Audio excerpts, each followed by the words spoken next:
So today we have Cami Mann and Ryan Huang from the Department of Homeland Security. They're going to be doing the best paper presentation for our software and Agile category. But wait, there's more. Using simple function point analysis for your cost, schedule, and performance needs. Cami, do you want to get us started? Yeah, thanks, Megan. So hello, good afternoon, everyone. Thanks so much for joining today, and thanks to ICEAA for hosting and for the honor to present our paper to you guys via this virtual forum. So like Megan said, my name is Cami Mann, and I'm joined today by my colleague, Ryan Huang. We represent the IT software commodity team at the Department of Homeland Security in the Cost Analysis Division, or CAD, which is part of the Office of the Chief Financial Officer. So we are the department level cost shop that's responsible for approving all the major acquisition programs, lifecycle cost estimates, as well as data collection, cost policies, and training for the department. So Ryan and I make up a team for the portfolio of 10 different programs spanning 6 different components. So we're very excited to talk to you today about simple function points and how we found great success implementing it at DHS, and application for program managers in terms of managing and tracking performance and schedule. So we've split this presentation into 2 parts. So I'll be doing the introductory ground laying portion geared to pitching simple function points to our cost analysts. And then I'm going to turn it over to Ryan, who's going to show you, in the words of our favorite made-for-TV commercials, but wait, there's more. And I have to warn you, we're going to get a little cheesy, but please bear with us. And I'll also note this is a high-level presentation, so not a training course on how to do simple function point analysis. So we're not going to go into a ton of detail on how to actually do the count due to time constraints. But since we are in this virtual forum, please feel free to reach out and ask us questions. We have our contact information at the end. We love to chat about this stuff. I always tell people you can't spell function points without F-U-N for fun. So with that, let's have some fun and get started. So our first slide is we want to start off with a little bit of background about the Department of Homeland Security, for those of you who might not be as familiar. So we're still a very young department. We were only founded in 2002, and our cost capabilities are only about 10 years old. So we have a lot of opportunity to grow our cost competency and our craft. We are the 3rd largest cabinet department behind the DoD and Veterans Affairs. So in 2016, GAO did note that we had the 3rd largest IT budget in the federal government. The thing most interesting to me about DHS is the scope of our mission to secure and protect the homeland. Because of this responsibility we have to acquire a lot of different systems to support this mission. So anything from ships and aircraft for the Coast Guard, screening equipment for the TSA, helicopters for CBP, radios for ICE, lots of different hardware and facilities, but also IT systems. Our IT systems have a variety of application as well. So we have public-facing websites so people can apply for grants from FEMA after natural disasters or during COVID-19. You can apply online to become a U.S. citizen through USCIS. We also have secure IT systems that are internal for law enforcement, and we share with our partners at the Department of Justice and Department of State, et cetera. So very wide mission set. So back in 2017, our Undersecretary for Management issued a charge to CAD. And he told us and asked us to enhance the credibility and accuracy of our software estimates, and also to decrease the time required to develop an estimate. So that got us started down a journey to work with government and industry partners to find out what was available in the world of software cost estimating and what would be the best fit for our need for our IT programs. So we're going to explain a little bit of how we got to our final solution. So we're not going to belabor, what is Agile and what is Scrum and why it's important, especially in the federal acquisition process. I think at this point in 2020, we all understand that Agile is a fact of life, and there's a lot of really great studies and papers out there on the importance of Agile and its benefits and best practices for adoption. But something we've struggled with at DHS is within our DHS budget process, we're requesting money up to 2 years in advance from Congress during the PPBE process. So how do we estimate the cost of these flexible and user-centric software requirements? How do we ensure that the estimate is credible and not just based on subject matter opinion or a labor buildup? We can't wait for requirements to come in from the user and detailed user stories and to have this super detailed backlog. We have to tell our senior decision makers what we're going to spend taxpayer dollars on and what capabilities we will receive from that investment and how that will support the mission and our users. So we need to be as accurate as possible early on to help set up that funding and ensure our programs are set up for success with the resources they need so they can deploy that software to our users out in the field. So we think we found a pretty good solution on how to estimate the cost of software early on and tie it to our user requirements. So this is just kind of a one-slide introductory of software cost estimating for folks on the phone who might be more on the hardware side of the house. So unlike doing a cost estimate for a ship or a missile, like software isn't as sexy. We don't have a tangible product we can go look at or touch. It's essentially executable lines of code. So the majority of the cost of software is in the labor required by our skilled software developers to design and code and test. So we like to break it down to this simple equation that's in the blue box at the bottom, which is size times throughput. So size is essentially the scope of the project. What usable functionality does the user need? Throughput or productivity is how quickly our Agile teams can complete and deliver that working code to our customer, to our user. So the complexity of the system and the developer's capability does influence that throughput factor. And we like to use the word throughput instead of productivity, so our developers don't feel like they're machines working in a factory, cranking out lines of code. My husband is a software developer, and let me tell you, he doesn't like it at the end of the day when I ask him how much code he completed or how many JIRA tickets he closed or bugs he fixed. So we want to be sensitive to treating our teams like machines, so we use throughput. So we're going to focus on that kind of first variable in that equation, which is size. So there's a lot of different sizing methods out there. This is not an all-inclusive list. We're just going to talk about three of kind of the most popular ones. So first is software lines of code, or SLOC, which is exactly what it sounds like. We run a code count of all those executable lines of code. It's an objective size measurement. It's easy to collect because we're using a universal code counter, which are available for free. It's very popular if you have a large repository of code count. It's really good for a ROM or an analogy estimate. However, it is highly dependent on the coding language and the skill of the programmer and their style of coding, how many lines they'll produce. Next is something you might have heard of in the Agile world, which is story points. It's very popular, but it is subjective in nature. So it's a relative measure, and it's developed by that individual Agile team based on their collective experience and expertise on a user story. So it's really dependent on that Agile team, and you can't really compare across teams or programs. So Team A gets a user story, and they quantify that at 10 story points.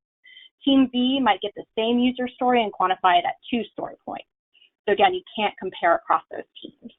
There is a lot of utility for story points at the team level, especially during the sprint planning process. So we're not trying to say it's not useful, but it's hard at that programmatic level for a cost estimate. And it also requires our user stories to be fully fleshed out. So it's hard to do in the early on in the life cycle. Last of the three are function points. Again, FUN for fun.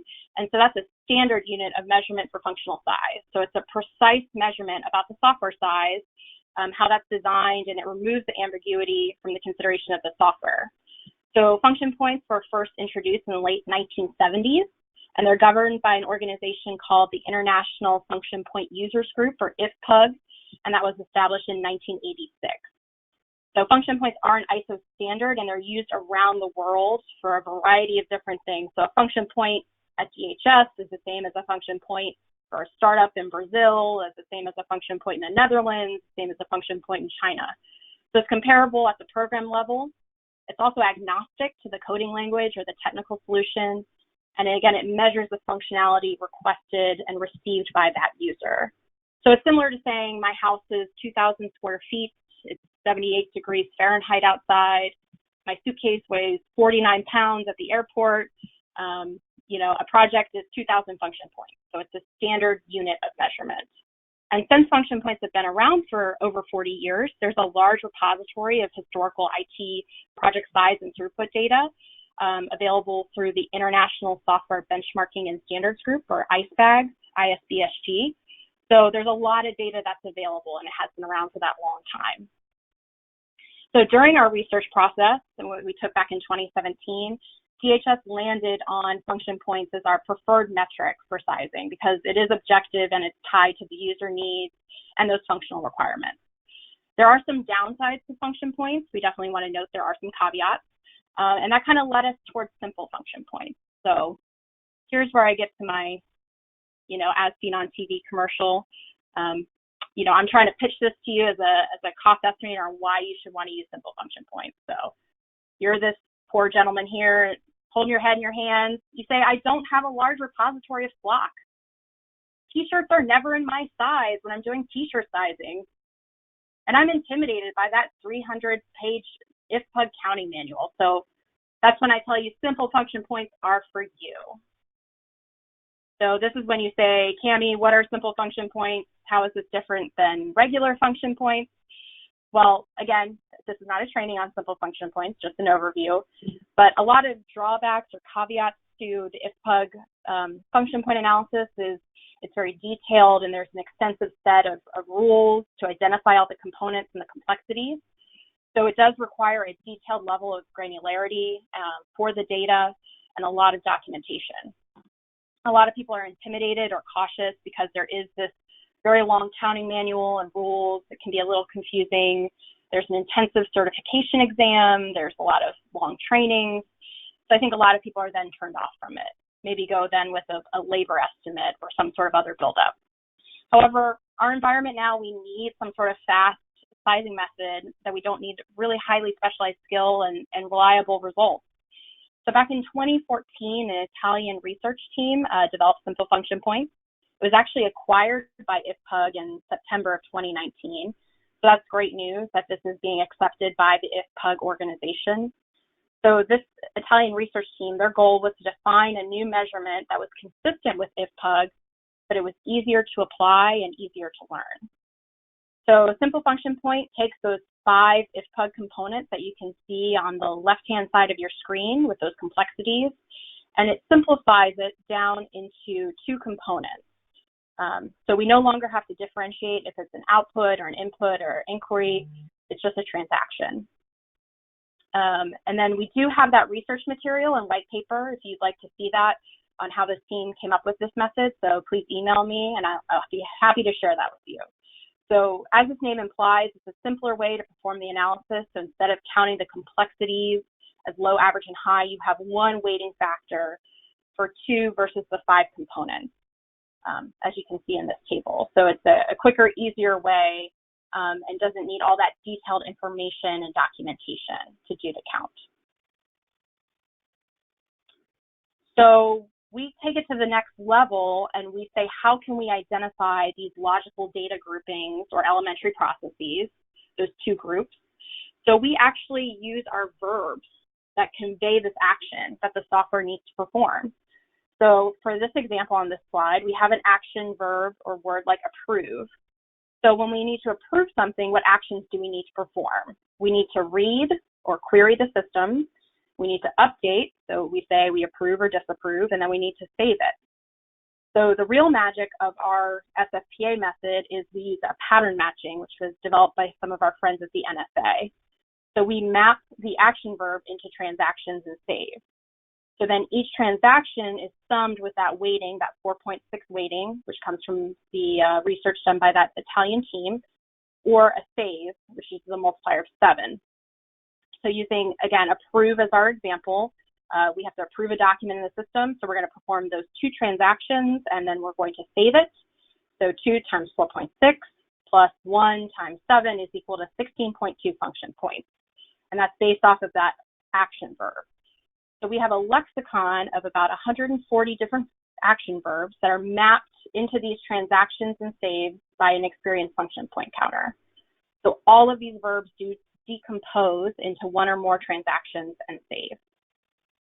It might sound a little confusing, but I'm going to get into a little bit more examples, so hopefully you can then see how we apply this. So where are we finding these action verbs? Well, we're getting them from our functional requirements. So by requirements, I'm asking what does the user need the system to do? And when I say functional, I mean, what is the specific activity or purpose or task?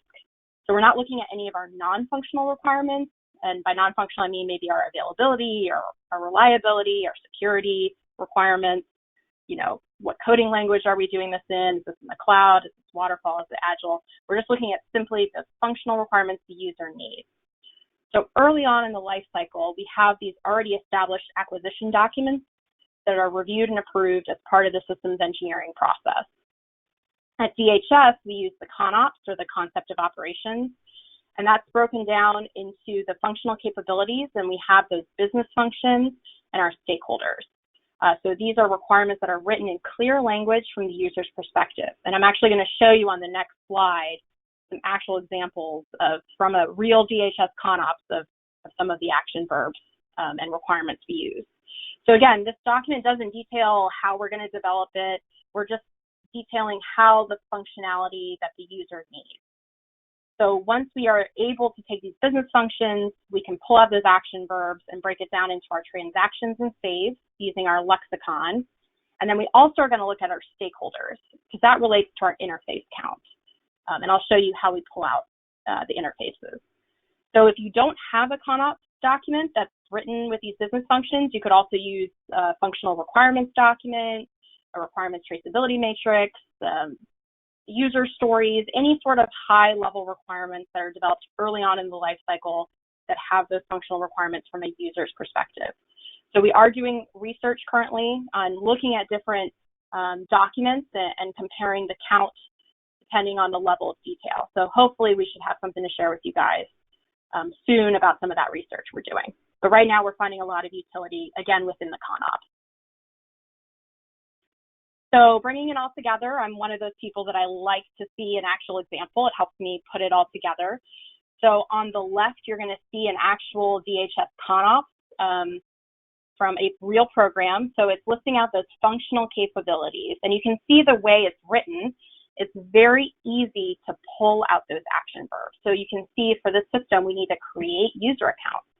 We need to maintain those user accounts. We have to submit school petitions. We have to receive those decisions. We have to respond. We have to register. So all of these action verbs, again, correspond to those transactions and saves within our lexicon. We also have a table in our CONOPS, which lists all the stakeholders, both internal and external, that our system or application has to interface with. So you can see here for this kind of normalized example, we have to work with a FEMA system, FBI, Department of State.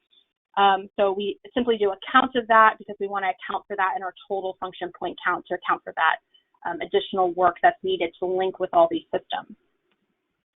As with most of cost estimating, this really is, you know, garbage in, garbage out. So if you don't have good requirements, you're not going to have a good estimate. So some of the kind of requirements that we are looking for when we look at the CONOPS is we want requirements written from the user perspective, clear and concise, one action per requirement, similar to the create a user account, maintain the user account. We want it to be testable and verifiable. And then, you know, we want to engage our technical community. So we, CAD, are not doing this in a bubble. We're working with the subject matter experts. We're working with our CTO and CIO and our S&T communities, our JRC, or Joint Requirements Council. So we want to make sure that everyone's looking at this and saying, yes, this is a good representation of the scope of the functional requirements the system needs to achieve. And again, we can do this early on in the life cycle because this document has to be created for the different milestone gates. Okay, so we talked about size and how we size using those action verbs from those high-level requirements. So that second portion of the equation that I'm just going to briefly touch on is that throughput or productivity rate. So again, we're estimating our development labor by multiplying the size times that throughput rate, and that converts to cost.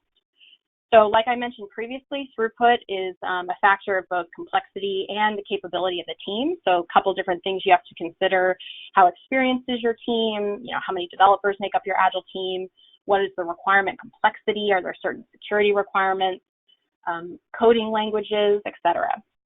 So early on when we're developing our estimates in the LCCE process, we might use a throughput rate from an analogous program that we've collected, or there is readily available commercial data, either through ISBG, ICEAA, or through tools such as SEER or Price. And then over time, we want to update with actual, like once we get an actual team on the ground that are developing, we want to update with their actual rates, with the actual software they've been developing and deploying. So remember, our LCCE is a living document, and we want to continuously update and use it for program management. So that actually leads us to the next part of our presentation. Again, I know this is kind of quick, but hopefully a good overview of why we found some really good success with function points. And this is at the part of the commercial where I would tell you, but wait, there's more. So I'm going to hand it off to Ryan to tell you what we can learn next. Great. Thanks, Cami. Yeah, so thinking about those infomercials, there's always something they add after that first pitch of their product. Usually it's just doubling the quantity that they'll give you, but there's something there that increases its value to make you give it a chance. And we kind of looked at SFPA in the same light. As a cost estimator or analyst, we'll go through this whole analysis just to end up with a single function point count. We'll use a throughput to calculate the hours, combine it with labor rates to put in our cost models. But is that really where we want to stop or where we should stop? We think it isn't. Since our analysis is tied directly to your program requirements, we want to see where we can integrate our analysis with other aspects of program management. Because you remember, program management is all about trade-offs between cost, schedule, and performance. So how can we influence and contribute more to the success of a program than just from that cost third that we usually find ourselves in? So yeah, but wait, there's more is our pitch to the program manager of how us cost analysts can benefit them in many ways by basing their plan around function points and SFPA. So on the next slide, we've outlined a few different areas here with questions that you'd expect a program to get that we could apply our function point analysis to help answer.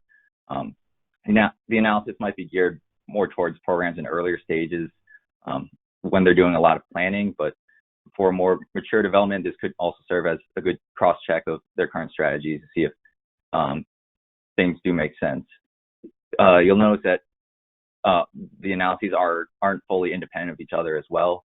In terms of inputs and outputs, just like in PM, you have to deal with dependencies. So, you change one thing, something else has to change in another area, and you have to balance all of that. So first up is developing schedules. When can this be delivered? Since we've sized the effort needed for each functional requirement of the program, when you combine it with your estimated throughput rate, you can project how long that total development will take based on your available resources, so your team profile. This would be beneficial, say, if the program has their total Agile teams lined up. So if you know or assume they'll produce at a certain rate, they'll be done by X date. Next, it would be estimating resources, what staff is needed. It's kind of the reverse of the schedule analysis. If you know your schedule or have a set milestone that you need to meet to deliver your software, using that estimated throughput lets you calculate how many resources that you would actually need to fit that schedule. The third area here kind of goes a bit more in detail on the resourcing side. So planning Agile sprints, what is everyone's workload?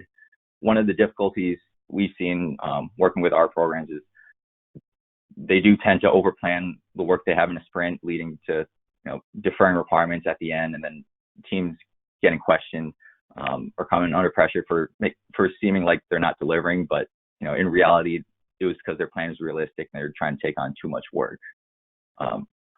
Like we've walked through with SFPA, each individual requirement can be sized in a standard way, so we can make sure at a high level each either sprint, increment, or release can package work in a similar size that each team can handle. Right. So if a team only has one requirement they're working on while another is, has 5 on their list, it should be because that one requirement is estimated to be 5 times as difficult to complete as the others. And by looking at, progress at your sprint level, you can adjust your throughput estimate based on, how well your teams are able to manage requirements and the associated function points they can produce. So by using these 3 analyses at a high level, the program manager can keep these areas all kind of integrated, ensure that, the constraints and demands that the program have are realistic, or provide some, additional way to justify why they need to, shift their schedule a bit or get more resources assigned to their program. On our next slide, we'll highlight two more areas that go in a little bit more in detail and kind of extend the three analysis I just outlined. So reviewing vendor proposals, is this bid realistic? So having an early estimate of your program's requirements does let you kind of cross-check a vendor proposal for realism and achievability, because right now we do see a lot of, those labor effort, those level of effort buildups, but is there a way for you to tell if that all makes sense? So if we have our way of estimating effort and schedule through SFPA, we can check to see if the information we have is in line with those. So is the vendor proposing, the same number of developers you think you would need in terms of teams, but their schedule is only half the time you're projecting, or the opposite, say the schedule that they have makes sense, they say they can deliver when you want it to, but what if they're proposing twice as many teams to do that? So looking at this and kind of considering this analysis would potentially give you a way to make those high-level comparisons, or ask more detailed questions to make sure that everybody's understanding the requirements in the same way, rather than looking at just labor in terms of labor. Lastly, and I'll go more in depth on the next few slides as well, is putting together your analyses for tracking progress. So how is the program performing overall? Because using all of these analyses establishes an overall plan that the program can follow, and also provides a method that they can communicate overall progress of a program in terms of completed requirements, not just telling your leadership, we got a few more sprints, we'll have everything delivered by then. So starting on the next slide, one of the tools we've developed for programs is a progress tracking chart that they use to communicate to decision makers at a high level their development progress towards program completion. So programs that we work with use this chart in their briefings with our Undersecretary for Management and other senior leaderships whenever they have to come up and present status during review boards. So creating this chart overall does that scheduling and resourcing analyses that we described before. First is how we set up our chart. We'll show on the x-axis is a time increment that we use to track, which can be any interval like months, weeks, or sprints that works for the program's cadence. On the y-axis, we show the function points and kind of highlight the total estimated function points for the program based with a horizontal line, and in this case, it's colored orange. Lastly, we add markers for any important dates that we'd need, such as today's date, which is when you're doing the analysis, and if they've already been established, our schedule, FOC, our full operating capability, objective, and threshold dates.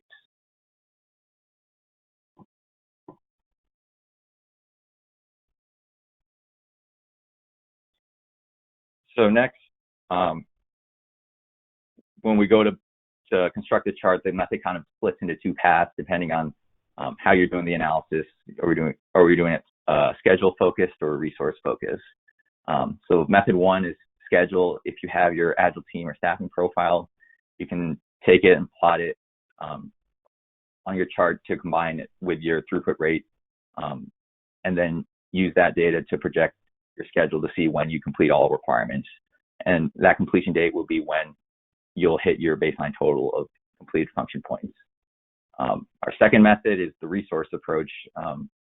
So if that FOC date is set instead, we'll use a throughput rate. You kind of play around with that profile of where teams fall to make sure that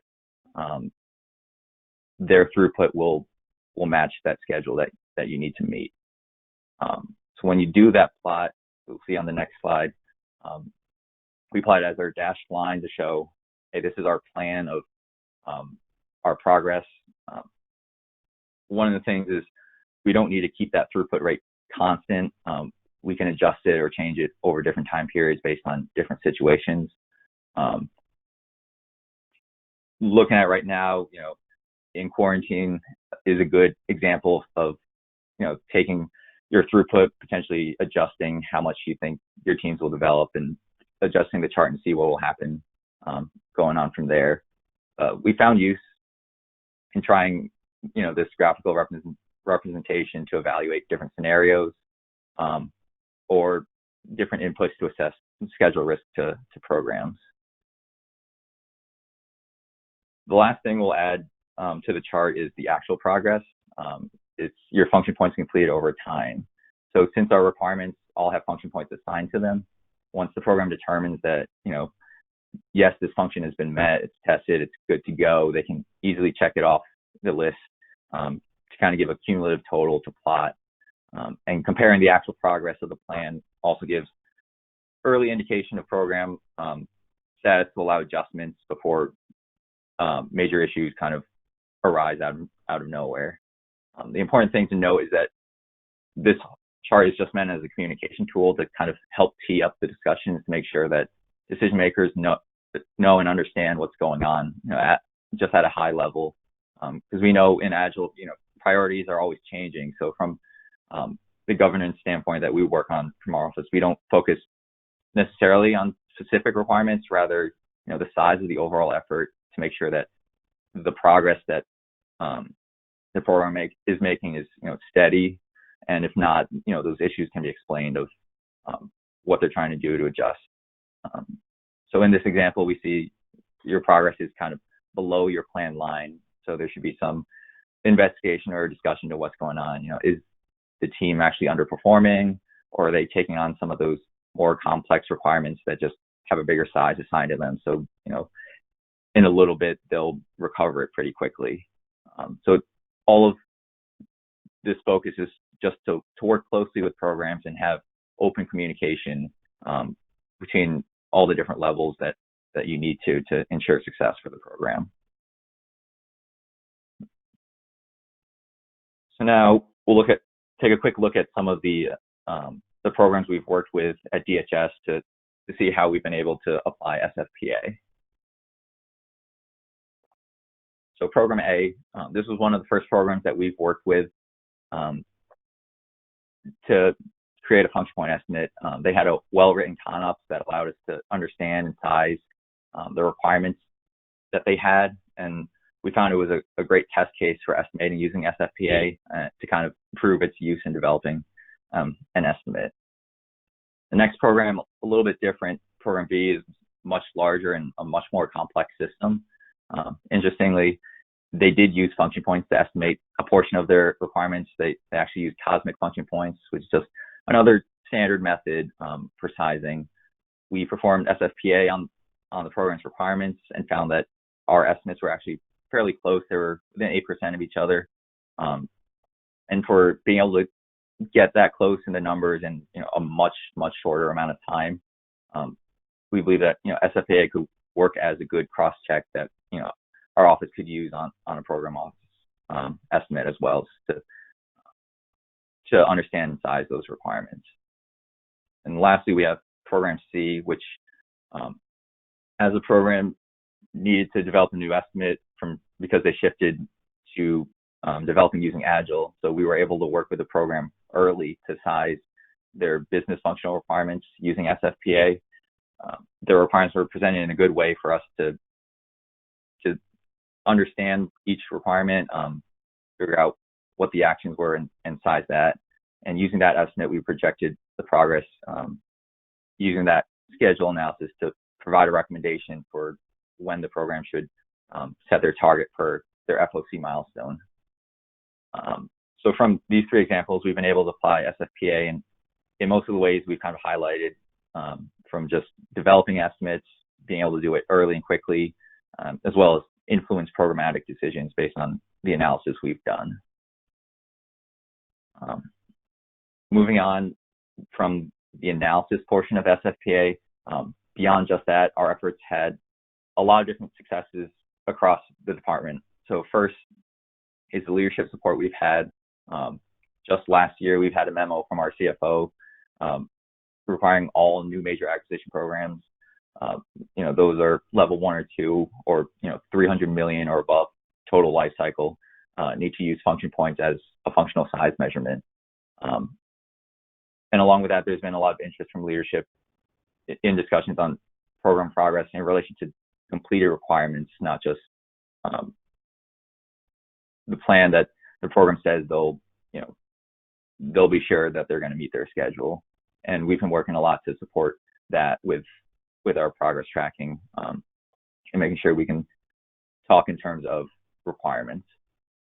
With the increased focus on functional requirements, we've also increased our engagement with other stakeholders at the headquarters level, and built a lot of strong working relationships with a number of offices, including our Chief Information Officer, our Chief Technical Officer, Systems Engineering, and our Joint Requirements Council, just to name a few of them, to kind of validate those requirements and any subsequent estimates from their technical perspective, to make sure that everybody keeps in sync on the technical aspects and issues that we can factor in with risk analysis as part of our oversight of programs.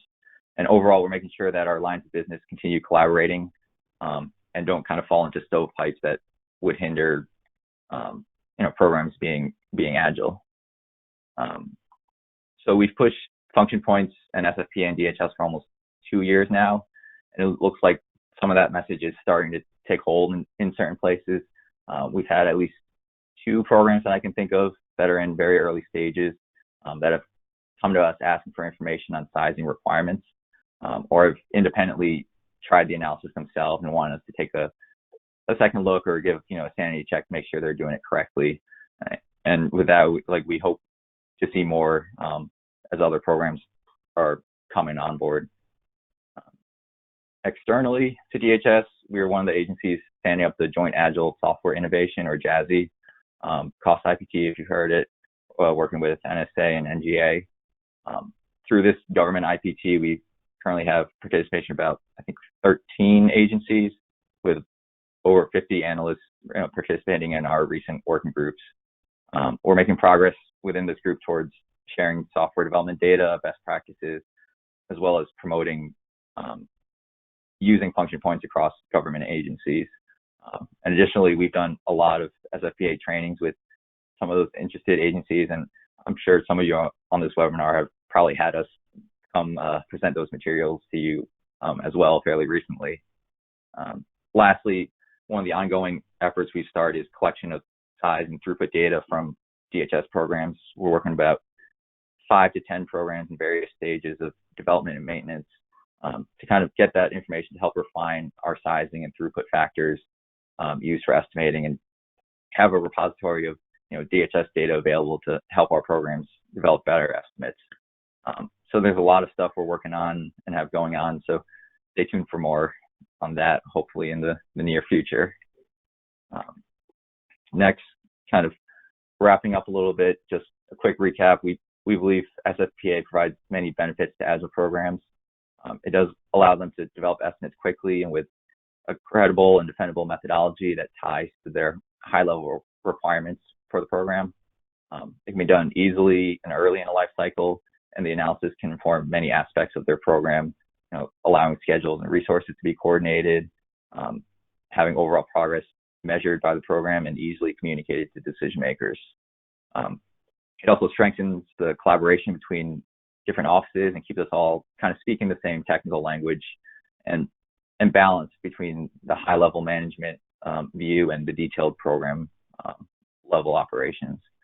But kind of ending a bit with our disclaimer, we understand this is all just a work in progress, and we're working to both prove and improve the ability and utility that SFPA has to offer to program offices. We do hope that you'll be able to kind of look into this yourselves for your work, maybe test it out, be able to share your experience and lessons learned, so that we can make this a method that can work for all. And the last slide here, we just have our contact info and some basic links to resources, and kind of keeping up with our infomercial theme, how they end, they're always telling you to call, or in our case, email now. Well, that's all we've got. If there's any questions, we're open to taking them. We have not gotten any through the box just yet, but don't forget, the lines are open and will remain open for your questions. You'll be able to reach us directly when you use your question box from the GoToWebinar application. While we're waiting for your questions, we've got the ICEAA President Rick Collins online, who would like to say a few words. So this will give you a moment to come up with your questions. Rick, take it away. Hello, can you hear me okay? Sure can. Excellent. Good morning, excuse me, good morning, good afternoon, and even good evening, depending on where you've plugged in from. I've got a couple messages that I'd like to convey. One to Cami and Ryan, and then the other to the audience at large. And hopefully you'll stick with me for no more than a handful of minutes here. First, congrats, Cami and Ryan. You know, winning a Best Paper award is a big deal. It's recognition for a job well done, and it's a reward for going the extra mile to write a paper. Not to downplay the importance of putting together briefing charts, but you know, it's anyone can put together briefing charts. It's only a select number of people want to go the extra mile to write a paper. So, you know, thank you so much for your work on the paper, and thanks a lot for presenting today. I have to say that I read the paper. I liked the presentation. I think that you know, the message you conveyed about, you know, the greater value that the cost profession can bring to programs is a critical one. I think all of us that are, you know, professional cost analysts, individually and organizationally, need to always be thinking about how do we deliver greater value to, you know, to our clients, to the stakeholders. And I think cost analysts, and I mean, this is by no means any brilliant stroke of thought, because I'm sure many of you know this, but we do see a lot. We have a perspective, we have the quantitative background, but we see lots of programs, and we've got a lot to contribute to programs defining themselves in a more realistic way. So I mean, I'm really glad that was part of your message. So thanks again and congratulations to both of you. The second message, which is the broader message here, is you know, I think, you know, if you're fortunate enough to have an abstract accepted for future workshops, be it ICEAA or others, you know, I really encourage you to do what Ryan and Cami did here and go the extra mile and write a paper. In my mind, there's at least 3 good reasons for doing this. One, you know, because it qualifies you for one of the coveted Best Paper awards, and you know, the accompanying recognition from ICEAA and hopefully your employer and, you know, your colleagues in other organizations. I'm sure Cami and Ryan have received congrats from folks that they deal with inside and outside of DHS. So that's reason number 1 why it makes sense to write a paper. You can't win it if you haven't written a paper. Second thing is the process of authoring a paper is an invaluable learning experience, one that could actually set you apart from your colleagues, from your peers. You know, in all honesty, I believe that effective technical writing is becoming a lost art, and I think writing an ICEAA paper and going through a review process, hopefully with your peers and colleagues, is a really important opportunity to practice conveying your thoughts clearly in a format that's not just, little sound bites and a briefing chart. And then third reason why I think it's important to write a paper is because, your paper is going to be readily available to not only ICEAA members, but also the general public by virtue of the ICEAA workshop archives. And, if you go to ICEAA's website, you'll see, a portion of the site there that includes, 12 years of workshop papers and presentations. And, by virtue of that being there, if someone goes out and just does a Google search on your name, your paper's likely going to pop up as a hit there. So, I think that's an important, that's another important reason for doing a paper. So hopefully you take these things to heart. You start thinking early. Award-winning papers are not done overnight, and it's an iterative process. So think about what you might have to offer next year, and think about writing a paper.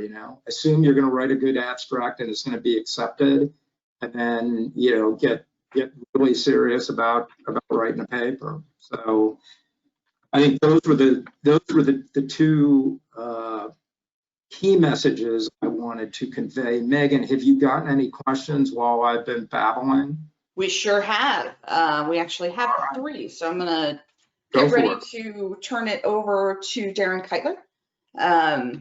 He was first in line, and while I'm finding him here, Kreitler. Don't forget, you can if you have your abstract ready for the 2021 workshop, you can already send it. There's a link on the front page of the ICEAA website. Darren, you are unmuted. Are you ready to ask your question? Yeah, I was just wondering if the contractors, if they provide the function points during the contract themselves, or if you use a third party to count those function points. Hi, Darren. Good to talk to you. Tammy. So a couple different things, depends on the program. So some of our programs actually use JIRA to track, they tie all those high-level requirements in the CONOPS or the ORD to those lower-level epics and user stories. So they're able through JIRA to track their progress. One of our programs is looking to actually have a sort of procedural in place. So part of the reporting process is the contractor has to provide, based on the functional requirement document, like the count of number of function points that they have completed. So really depend, we don't have anything standardized right now. So either way. Okay, yeah, just wondering, just trying to figure out how we can apply something over here. So thanks. Yeah, of course. Cool, thank you, Darren. Next up, we have Yvonne Pinedo. Yvonne, are you there? Yes. Well, thank you, Cami and Ryan, for the presentation. It was, very nice. I just wanted to ask on the tool side of things. I was wondering if you have like a unified repository where you put your function points together with the planning that we saw, or is it like a separate, because you already mentioned you have some experts counting the function points and so on, but do you have a place where you can see all these metrics and then see the planning as well that goes with the metrics? Yeah, so we have our own internal Microsoft Excel tool with that lexicon of the verbs and the mapping. There's also some other companies that do like third-party counting using this method, like Scope Masters or Log Apps. But how we're collecting data right now, we just have a Microsoft Excel template where we're trying to collect that throughput and sizing data. But yeah, I'd be happy to share with you kind of our data collection tool if anybody's interested. We're trying to keep it standardized so it's not, specific to the Department of Homeland Security. It's really agnostic, a way to collect size and throughput data. Brian, do you want to add anything? Yeah, that's great. Thank you. Perfect. And if anybody misplaces Cami or Ryan's contact information, just send a note to the ICEAA office and we'll be happy to connect you with them. Carol Deckers, are you ready to ask your question? Hey, Cami and Ryan, thank you so much for developing this and for presenting it. I have a couple questions. The first one is, I'm curious whether you've considered submitting your data or coordinating in any way your whole data collection with the International Software Benchmarking Standards Group. Yeah, definitely something we've thought about. And maybe you could help us get in touch with some of them. We've also talked to Anandi and Brad, I don't know if they're on, about sharing our data with them for their Kokomo 2 tool. So yeah, that's definitely our plan, is to standardize the data and sanitize it and then be able to share it with folks who are interested. Okay, yeah, I can get you in touch with the ICEAA people easily. That would be great. Oh. Second question, in an Agile world when you have really sometimes no idea of what you're going to be building, so you probably don't even have an Agile backlog at this point, how do you go about contracting or creating an acquisition plan of a pot of money based on this if you don't have requirements at all? Yeah, we've stumbled onto that. A lot of programs are like, well, we don't even know. And so that's when we say, okay, well, as part of the acquisition process, they do have to, to get through the milestone gates for the ADE 1 decision event, they do have to have some sort of CONOP. So they do have to have at that high level, again, not super specified, but okay, I need to create this account. I need to maintain this account. I've got to talk to these different systems. So that's where we work with, the JRC, our Joint Requirements Council, and our technical folks to make sure there's some sort of understanding of what you need the system to do. Again, you don't have a backlog, but you have some sort of understanding of those functional requirements. Or if they don't, then we say go back to the drawing board, go talk to your users, figure that out, and then come back. Right. Well, this is exciting that this has gone, 13 agencies, 14 analysts. It could expand into way bigger. So congratulations on winning the best paper. And yeah, I'll contact you. Awesome. Great. Thank you. Thanks. And that's all the questions that we got. Rick, you said you wanted to mention something else? Yes, I would. Thank you. Carol, thanks for your comments. It's a good segue to the other thing that I wanted to mention here. So, as many of you who are on the line may know, a few years ago, ICEAA, in cooperation with NESMA and some other organizations internationally, embarked on developing a training curriculum for software cost estimating. The curriculum and the classes that had been developed over time had been presented in some form or fashion at the last 3 ICEAA workshops. Well, that effort was put on pause for, I don't know, probably the better part of 9 months, and it has now been restarted within the last month or so. So I wanted to make you aware of the fact that there is a specialty version of CBOC that is focused on software cost and schedule estimating that is being worked. Our plan is to have this available both in briefing chart form and in wiki form, and to have an associated certification exam early in 2021. And we have recently started posting some information on the website, and I think via LinkedIn as well, right, Megan, on the effort itself? That is correct. There's a button you can click on the carousel at the top of the ICEAA main page. There's also a link on our LinkedIn page and Facebook pages. Yeah, so welcome people to kind of follow what's going on there and express your interest. I will say that this whole effort grew out of international interest overseas in having a software estimating certification exam. So first things first, we got to get the body of knowledge done, and in parallel with that, we're working a certification exam. And in fact, the leader of this effort is the previous questioner on the phone, Carol Decker. So we've got a good group of people that are part of a review group been formed here. So anyway, probably all set on that, but keep your eyes out on the website and the LinkedIn for more on this, and please don't hesitate to reach out to Megan or me or Carol. That's it for me. Awesome. Carol, I believe if you want to continue, I have not remuted you, so go for it. Oh, okay.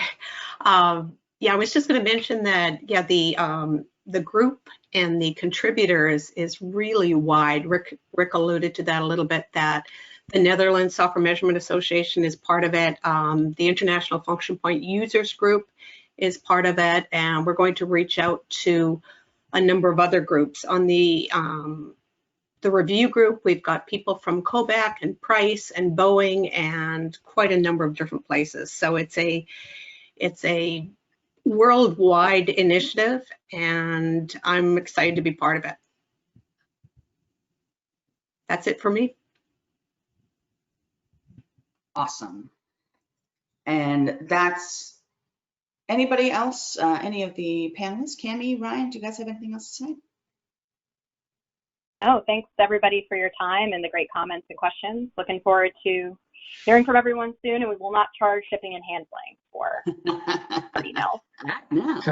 I want to thank everybody for coming today. We've got our final, the best paper overall is next week on Tuesday.